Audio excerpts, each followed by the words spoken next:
instructions. You will hear a number of different recordings, and you will have to answer questions on what you hear. There will be time for you to read the instructions and questions, and you will have a chance to check your work. All the recordings will be played once only. The test is in 4 sections. Write all of your answers in the listening question booklet.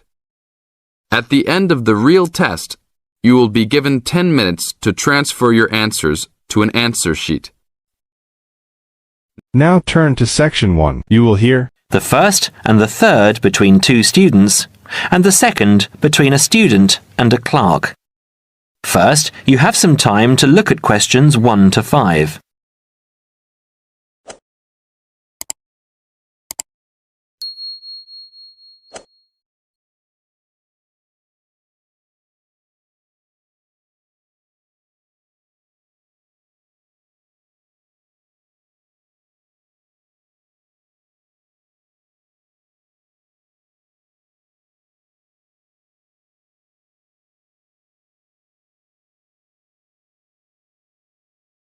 Now we shall begin. You should answer the questions as you listen, because you will not hear the recording a second time. Listen carefully and answer questions 1 to 5. Hi, it's Mike, isn't it?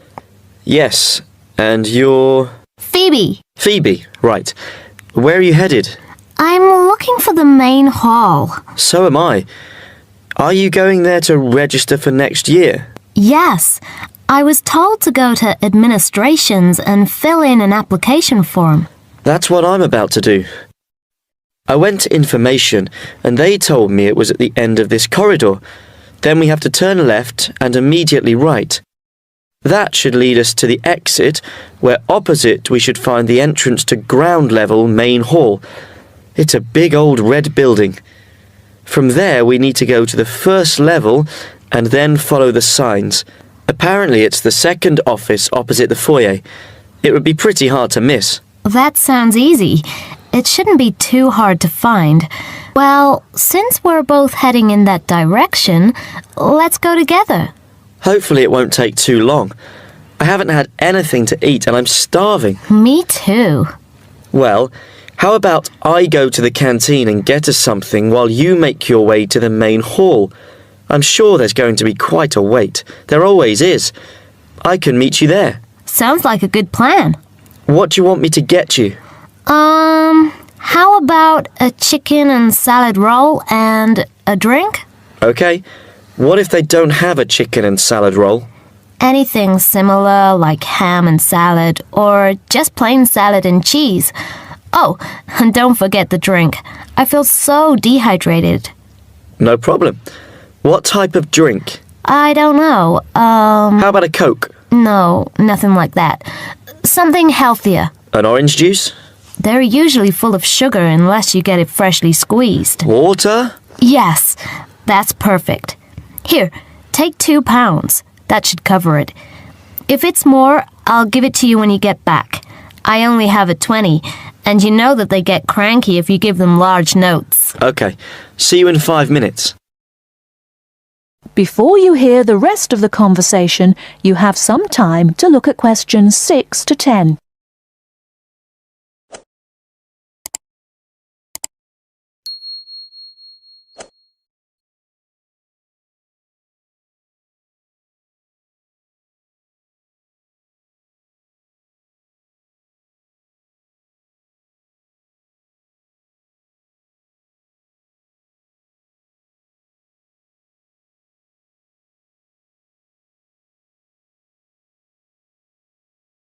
Now listen and answer questions 6 to 10. First year economics. I just have to fill out this form for our records. What's your name? Phoebe Payne. Can you spell that for me? Sure. P-H-O-E-B-E-P-A-Y-N-E.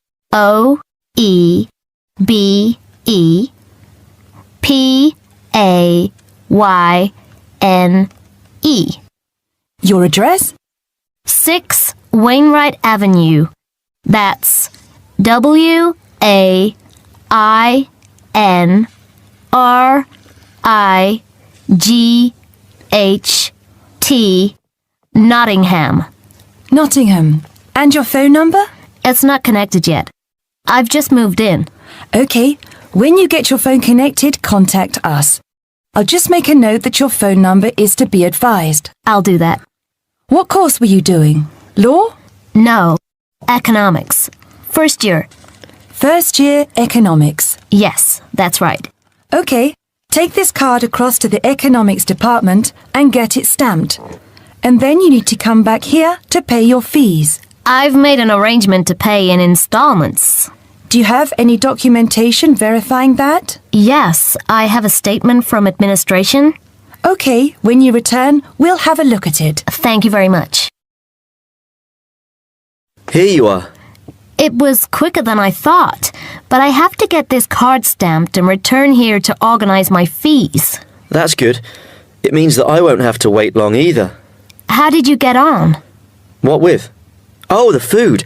Well, there wasn't much left, so I got you a cheese and tomato sandwich and water. That's fine. Do I owe you any more? No, I need to give you back £3. But I only gave you 2. Oh yeah, I thought you gave me a £5.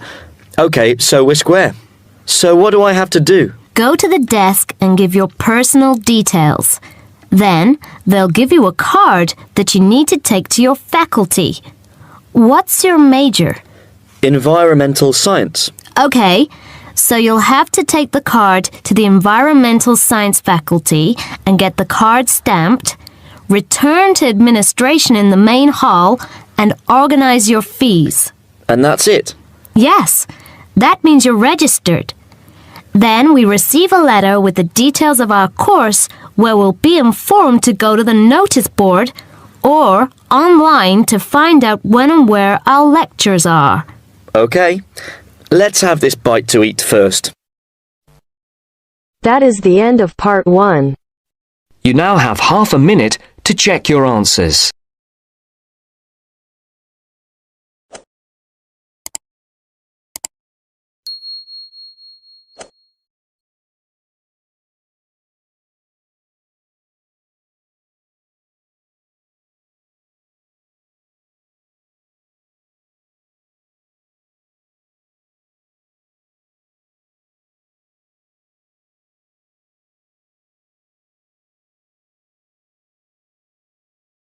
Now turns to part 2.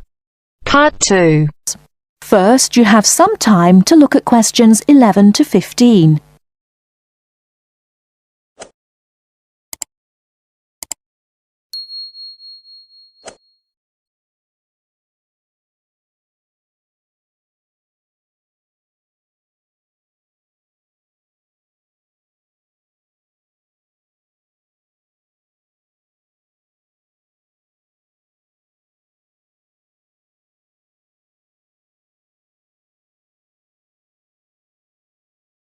Now, listen carefully and answer questions 11 to 15. Hi, Hello. how can we help you? Is this the Office of Institutional Real Estate? Yes, sir. My name's Alice Baum, and I'm a university housing supervisor. Oh, good. I wonder if you could help me. I'll certainly try, sir. I'm hoping to rent an apartment from September when I begin here, and I'd really like some advice on where to rent and how to rent a place. Advice on renting in Manhattan. We've got plenty of advice about that.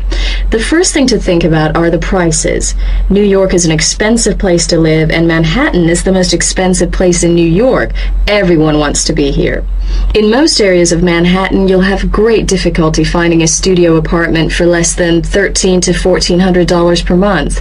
But there are areas just outside Manhattan, within a 30 to 40-minute commute, where you can find a decent studio apartment to rent for $850 to $1,000 per month. That's a big difference. But then there are travel costs on top of that. Yes, there are. If you're prepared to make compromises in your choice of accommodation, perhaps you can find an apartment you like and can afford. Monthly rents also depend on 2 other factors: apartment size and then amenities. Can you tell me a bit more about that? Basically, bigger flats get higher rents, so if you can live without a lot of space, it's much cheaper. And if you're willing to take a flat which has street noise or doesn't have much natural light, then you may save some more money. I see. However, you could go the other way and get a bigger flat and share it with another student. You can cut costs by sharing a large bedroom. To find a roommate, check the listings for apartment shares in the housing registry. Share a flat. I hadn't given that idea much thought. Lots of our students do that. What about amenities? Can you explain that a bit more? You need to decide what facilities you really would like and what you can do without. For example, do you want a doorman? Would you like an elevator? These kinds of things put the prices up. I don't think I need a doorman. Is there anything else I should know? Yes, remember, the housing market is very competitive, especially for affordable apartments. You need to be prepared to make decisions quickly and be flexible with your plans.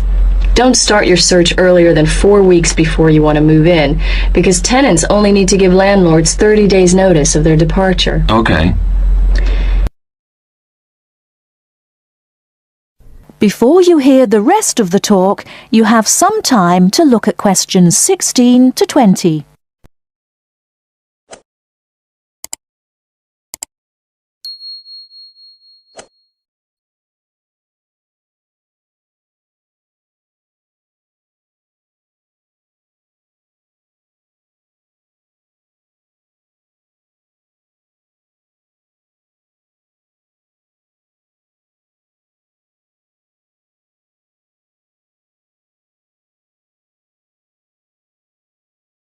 Now listen and answer questions 16 to 20. And make apartment hunting your life for 2 or 3 weeks. That should be enough time to get familiar with the market and find what you're looking for. What's the best way of finding a place? There are really only 2 ways. You do it yourself or you get someone else to do it for you. That sounds interesting. How do I do that? There are property brokers who will find a place for you. They can guide you to the property of your choice and help you with the paperwork. Well, that sounds great. But they do charge you a commission fee. In Manhattan, expect to pay between 12 and 15% of the year's rent. That means if your rent is $1,000 a month, the broker's fee works out to $1,800. Oh, maybe not a broker then. And what's the other option again? Do the legwork yourself. Look in the classified ads, call landlord companies, and do online searches. Check out our website first. You mentioned paperwork. Could you tell me something about that? Sure. To rent an apartment, you may be asked to complete an application by your prospective landlord. You may also be asked to pay between $50 and $200 for credit reports. Landlords want to see evidence of steady income and good credit. I see. Because you're a full-time student, most landlords will require a guarantor, someone to guarantee you will pay the rent on time. And when the landlord approves your apartment application, be prepared to pay the first month's rent and the deposit when you sign the lease. That's a lot to think about, and it sounds like a lot of hard work. Thank you very much for the advice. You're very welcome, and good luck. That is the end of part 2. You now have half a minute to check your answers.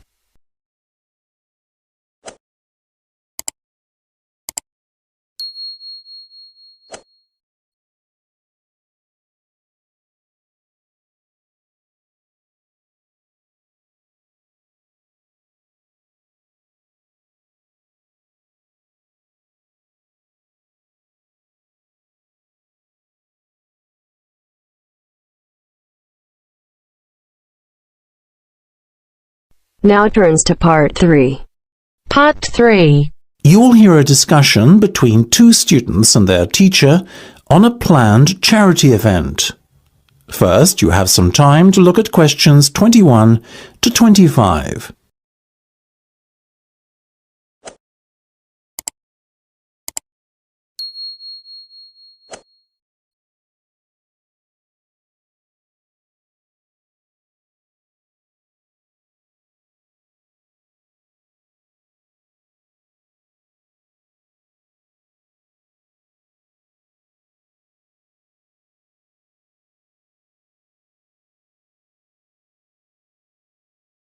Now listen carefully and answer questions 21 to 25.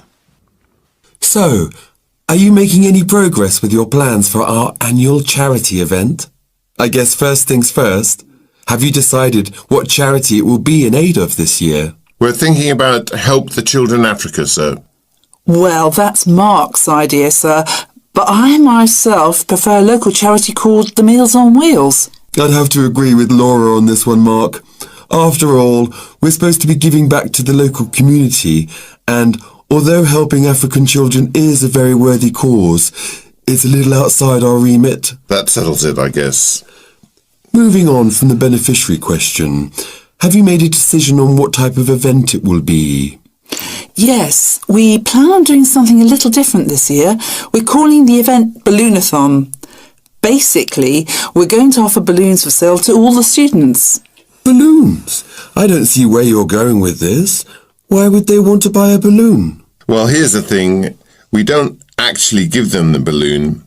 Instead, we'll write their name on it along with the special phone number, and then we'll release all the balloons into the air. When they fall to the ground, if a person finds one and rings the special number, then both he and the student who've bought the balloon will win a gift voucher. That sounds like an excellent idea, guys. Well thought out. This Balloonathon has a real novelty value attached to it, don't you think? Exactly what we said, sir. The only drawback is that the gas you put into the balloons is rather expensive. How much? About £20 per canister, and we'll need about 10. And how many balloons are you planning to blow up? Well, there are over 1,000 students in the school, so if even 1/3 of the students buy one, we'd need about 350 balloons. We've decided to order 500 so we don't run out. The good thing is we can return the canisters of gas if we don't use them, and the balloons aren't expensive, so there's no real risk of us spending a lot of money without getting a good return. You two have really thought this one out. I'm impressed. Before you hear the rest of the discussion, you have some time to look at questions 26 to 30.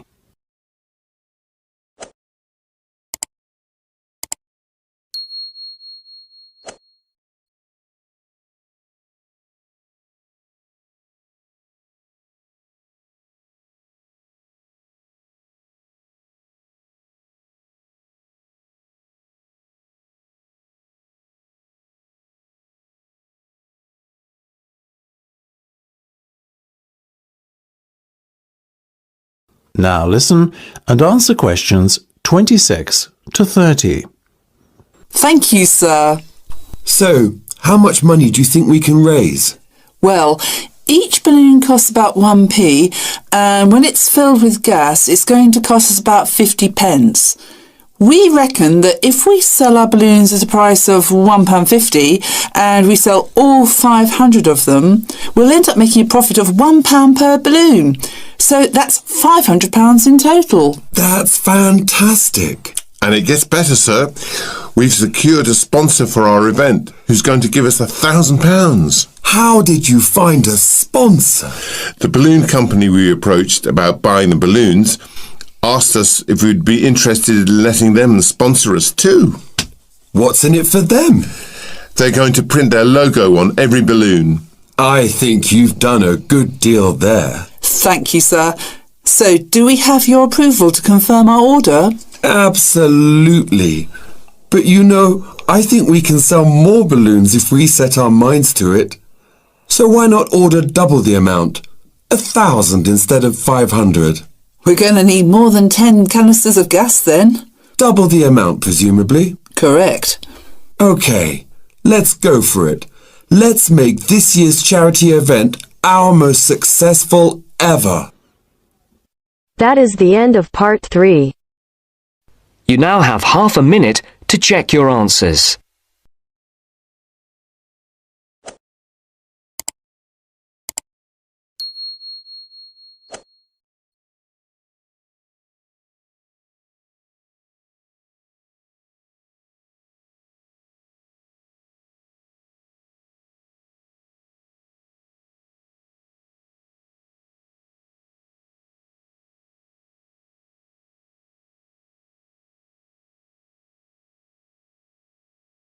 Now turns to part 4. Part 4. You will hear an extract from a university lecture on the topic of marketing. First, you have some time to look at questions 31 to 40.